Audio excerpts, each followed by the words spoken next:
Hey team, it's day 32. I hope you guys are doing well. Wanted to jump into the 6 goals, and as you can see behind me, I'm not in my normal domain. I actually had to work out tonight a little later than I normally do. Kids had stuff going on, you know, the normal. And it's the weekend, so I'm at one of my 2 places that I have memberships to at the gym. And you know, the weird thing is that in the beginning of the year, tons of people flood in. So the things I like about the 24-hour gyms is they give me the flexibility to, on the weekends, if I get caught a little later or want to get there earlier, they're not as crowded normally during the off hours. They don't necessarily have as much heavy stuff as some of the bigger gyms do, but in the same sense, you know, you're just able to get things done. So I decided that, you know, I'm going to give this a different feel for today as far as the video is concerned. Hopefully you guys don't mind that the whiteboard's not behind me, but I just wanted to talk real quick about the 6 goals, and also wanted to talk about fad diets.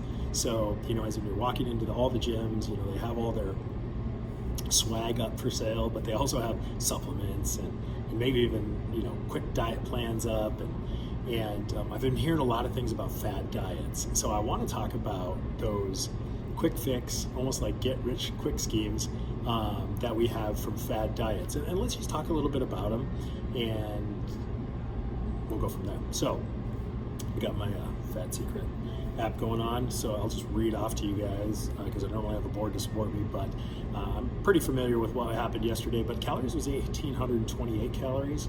You know, on the lower range. I told you guys I was going to start on the lower ranges. My weight, though, I actually weighed 221. And I told you guys I only had an N of 1, and I dropped a little bit because I'm not eating the starchy stuff before I go to bed, right? And it's in 2 hours, so I did that last night again, and I'm down to 221. So it's about a pound, and I dropped. Now, that's an N of 2. I've dropped both days. Now, I can't continue to go that way, otherwise I'd be lying to you. Well, I mean, if I do, something else is wrong with me. So I think overall, I'm going to continue to, and I didn't today either. I didn't eat, you know, 2 hours before I'm going to go to bed. Actually, I'm just going to go wind up after I get home, and I think it's going to keep going well. And remember, the reason why I'm not doing the starchy diet or starchy foods before I go to bed is because it can cause that insulin spike. Even if it's not pronounced, it will cut into your HGH release in your first wave of sleep. So SWS, slow wave sleep, okay? That's the most important one. I thought REM was all the time. They're both important, right? But the first wave actually is where your HGH is released, your human growth hormone. And remember, the 2 main things about HGH is, do we remember? It builds muscle, and we know that helps because if you build more lean muscle, then your metabolism is going to rise because muscle burns more calories in a resting state than fat. So your resting metabolic rate is going to go up.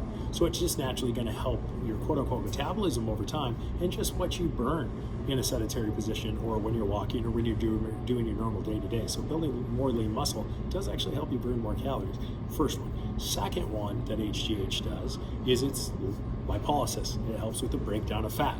So, you know, along with your body flushing from the water that you're drinking every day and stuff, if you delay or blunt that release of HGH to where you don't get that full effect of that lipolysis, you're going to retain more of that fat probably.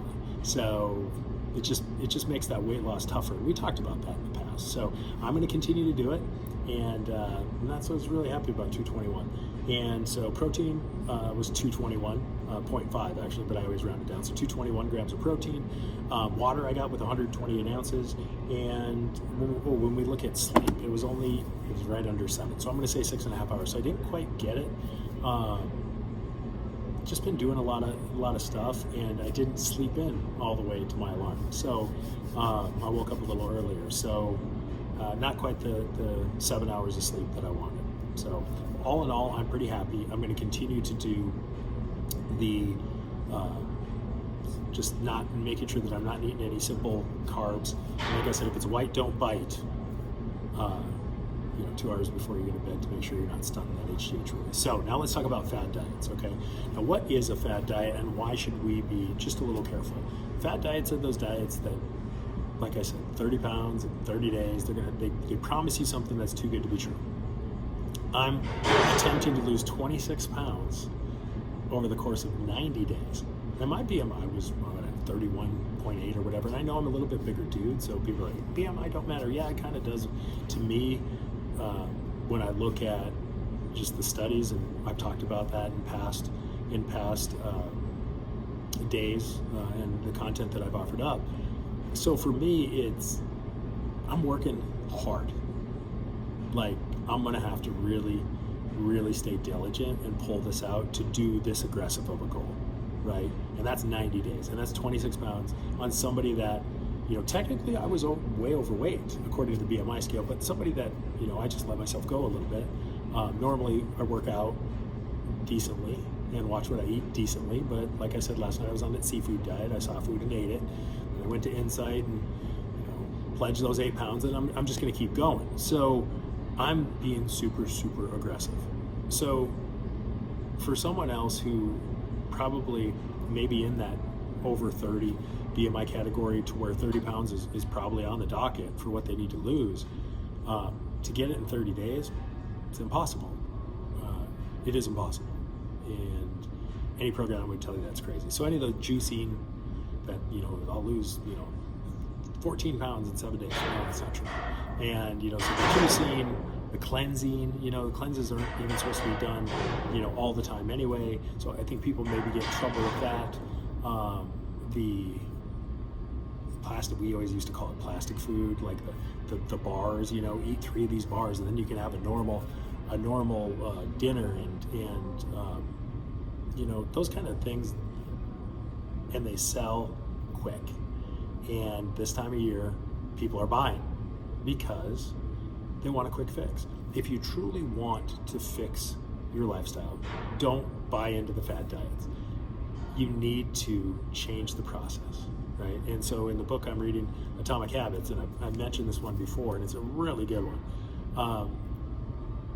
They talk about, or James talks about, the author talks about habit stacking. So if you wonder how I started to get my water in, for instance, I stacked it on right after I brushed my teeth in the morning.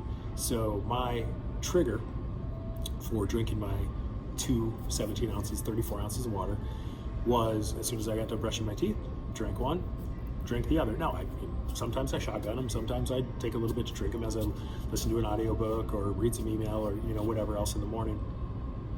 But that's how I got that. So I used to not be very good at my water at all. And I honestly think those triple digits are good for you based on what water does. But in order to get there, I had to start small. And I've told you guys the whole time that the water, you're gonna have to work up to it. But so when people are selling you the fad diets, are they good for weight loss? Temporarily. I mean, look at what I did in a couple weeks, and I told you guys it was water weight the whole time. I mean, in 2 weeks, what was I down? I was at 221 before I crept back up a little bit. Did you notice how I crept back up to 224? I decided to lift heavy, do a couple things, but I crept back up. So I got down to 221 in 3 weeks. And that's crazy. And I told you guys it was crazy. There's a lot of water and stuff. So you're going to see me struggle, and I'm being super aggressive and super diligent for the next 57 days. And I'm going to do it. It's not going to be easy, but that should tell you guys something about fad diets and if they're promising crazy amounts of weight in a limited amount of time. I always say, for every pound you want to lose, aggressive is probably a pound a week. I mean, you got to be pretty diligent. So that's 500 calories less than what you're currently eating. And right away, if you have a lot of weight to lose, it's going to come off like that. But if you want to lose 50 pounds, you should give yourself a year. And if you're super diligent and stuff, it might not take that long, especially if you're severely overweight.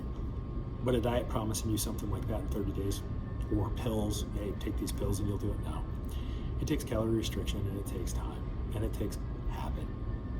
And that's why I really promote tracking calories. I know it's not fun to begin with, and it's diligent, but you always have your phone with you.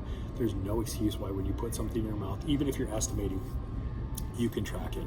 You can start to get a feel of what foods you're eating, how much you're eating, And over time, that will help you, that habit of tracking your calories will help you curb what you eat overall, which is calorie restriction. So anyway, I know I got a little off track with talking about the fad diets, but they just scare me a little bit, because once someone tries that plan or that diet and pays for it and fails on it, then something that's more like a Mayo Clinic eating plan, or even, well, anyway, my son just FaceTimed me again because he needed something, so I interrupt the video. You know what? But I'm just going to go with it and let this one go. So anyway, the fad diets, the thing, like I said, that I worry most about is somebody will, buy that and fail on it because they're not picking up the right habits, and then in the end, they won't start on an actual eating plan that's going to help them in longevity in their life. Because what we want with, well, at least what I want and what I pray for everyone out there, regardless of if you follow something similar to this or do your own thing, is just, if you want to truly use the gifts God gave you to spread that to the rest of the world, you need to be here for a certain amount of time to be able to do it, to help people. And if you're not around, you can't do that. So that's why I worry about the fad diets. So the juices, the pills, all that kind of stuff, if it's promising you crazy weight loss in a little amount of time, just like the get-rich-quick schemes of become a millionaire in a month, if it's too good to be true, it probably is. So do your research and ensure that you know that everything that is going to help you lose weight is going to restrict you from eating as much as you used to. It's probably going to ask you to drink a little bit more water, and it's going to tell you to get sleep so your hormones get regulated again. And if they don't, look for one that does. So anyway, I hope you guys are doing well. I greatly appreciate all your support. If you have any questions or comments, please leave them below. And if you have any suggestions for future videos, let me know, and I'll answer, and we'll go from there. So again, thanks so much for your support, and I look forward to talking to you tomorrow.